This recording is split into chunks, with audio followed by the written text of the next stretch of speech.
అరే 2 నిమిషాలు వస్తున్నా. అదేంటమ్మా చెప్ప పెట్టుకుని సడన్గా వచ్చావు? ఓ బాబు, ఇంట్లో నుంచి పెద్ద కొడుకు బయటికి వెళ్ళగొట్టాడు. ఎక్కడికి వెళ్ళాలో అర్థం కాక ఇక్కడికి వచ్చాను.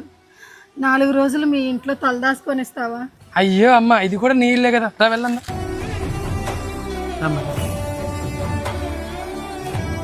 కూర్చోమ్మా, ఇప్పుడే వస్తాను. పావని, అమ్మని అన్న ఇంట్లో నుంచి తరిమేశాడంట, 4 రోజులు ఉంటానని వచ్చింది. ఏంటండి మీ అమ్మ కొడుకు తరిమేస్తాడు కదా అని వచ్చి సీదా మన్నెత్తి మీద కూర్చుంటే అలా?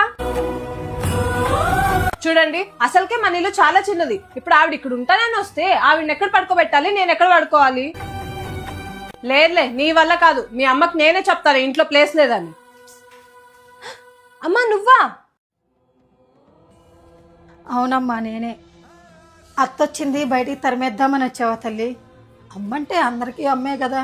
నేను పెంచిన కూతురువేనా నువ్వు? అత్తనే సరిగ్గా చూసుకోలేదని నన్నేం చూసుకుంటావు నువ్వు? రోడ్డు మీద భిక్షమెత్తుకొని అయినా బతుకుతాను కానీ నీ దగ్గర మాత్రం ఉండను తల్లి.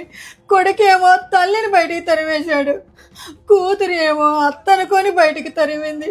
దేవుడా, ఇలాంటి పిల్లలు ఎవరికి వద్దు, వద్దు, ఇలాంటి పిల్లలు ఎవరికి వద్దయ్యా.